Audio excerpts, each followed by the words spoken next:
Assalamualaikum warahmatullahi wabarakatuh. Kami dari kelas 10-8 dan dari kelompok 2 izin memperkenalkan diri. Nama saya Engki Irawan.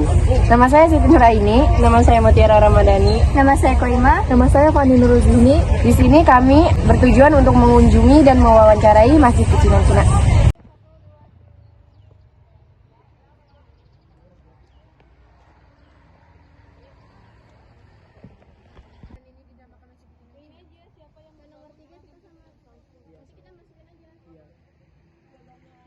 Oh, nomor ininya ada. Semuanya dikasih ada debu. Semua dikasih. Kita suruh bikin. Perkenalkan, nama saya Siti Nuraini dari kelas 10-8. Saya dari Chandra dari 10-2. Saya Siti Adinda Rahayu dari kelas 10-1. Nah, kami dari perwakilan dari SMA Negeri 3 Kota Serang ingin mengunjungi di sini, ingin mewawancarai tentang bagaimana sih sejarah-sejarah di Masjid Pecinan Cina ini. Sebelumnya saya akan nama bapak ini, nama Muhammad Yusuf, sebagai Cupel Juru Pelihara di Pecinan Tinggi. Ya.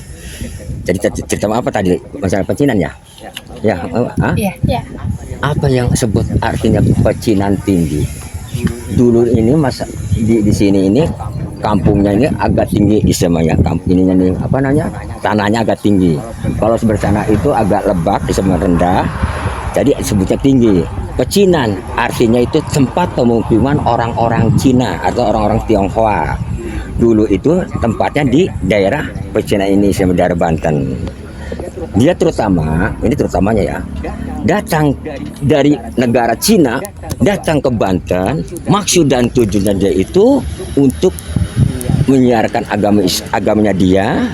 Kedua, mencari, terutama berniaga, berdagang, mencari rempah-rempah ke daerah Sumatera. Dari Sumatera apa hasil tersebut?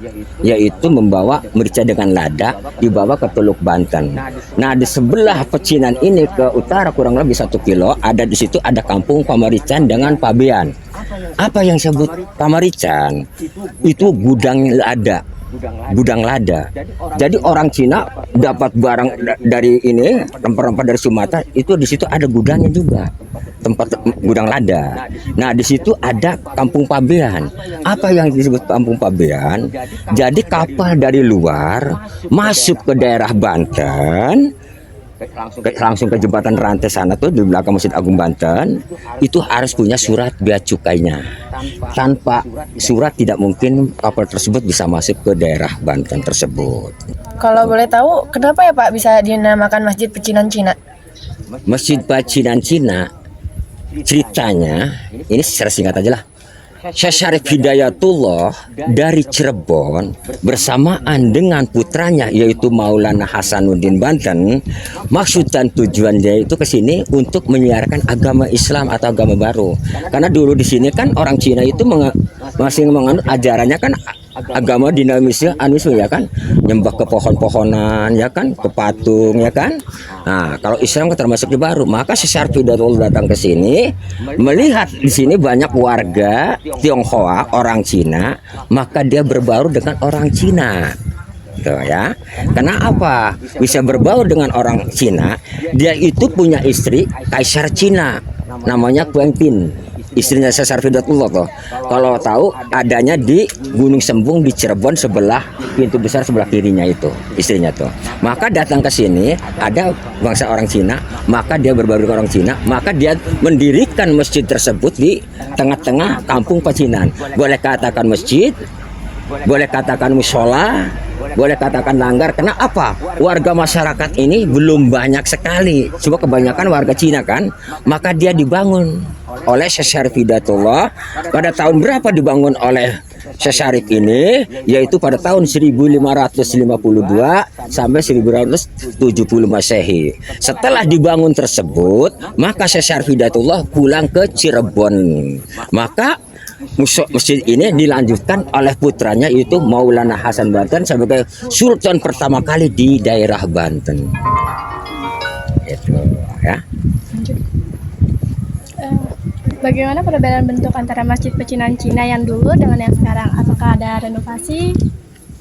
Alhamdulillah tidak ada renovasi Islam. Jadi gimana bentuknya saja kayak semula. Jadi tidak boleh kita di direnovasi, semuanya diperbaru apa nggak bisa. Karena apa? Sekarang sudah dilindungi oleh BPCB, Badan Pelestarian Cagar Budaya. Gitu. Pak, kalau boleh tahu kenapa bentuk bangunan ini kayak gini? Maksudnya ini ya, karena ini kan pembangunan ini kan istilahnya bangunan oleh orang-orang Cina. Jadi sebelum dia pulang ke negaranya, maka ini sebutnya juga Menara Pacinan Tinggi. Arsiteknya juga orang-orang Cina. Jadi dia itu sebelum pulang ke negaranya, maka dia itu punya kenang-kenangan bikin menara tersebut. Karena apa? Dulunya itu kita itu belum ada pengeras suara atau speaker. Maka menara ini untuk tempat adzan gitu.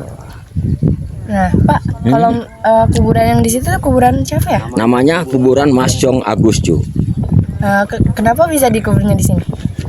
Dia itu sebagai panakawannya orang Cina atau patinya orang Cina. Karena namanya Mas Jong Agusju, ya, bernama Ajong Agusju itu untuk menemui Maulana Hasan Banten yang maksudnya menolak agama Islam. Ya, kan dia itu agamanya agama Hindu kan, ya. Dan menjadi pengikut Maulana Hasan Banten. Melihat keadaan yang demikian, maka dulunya di sini banyak orang Rawayan, ya, namanya juga Prabu Sakadomas, mengirim prajuritnya untuk menyerang Maulana Hasanun Banten, tetapi dapat dihancurkan. Akhirnya Prabu Sakadomas meninggalkan keratonnya, lari ke Gunung Warnayasa dan hilang tidak ketahui kemana perginya. Maka Banten dapat dikuasai oleh Maulana Hasan menjadi sultan pertama. Sekian pengunjungan dan pewawancaraan kami akhiri. Wassalamualaikum warahmatullahi wabarakatuh.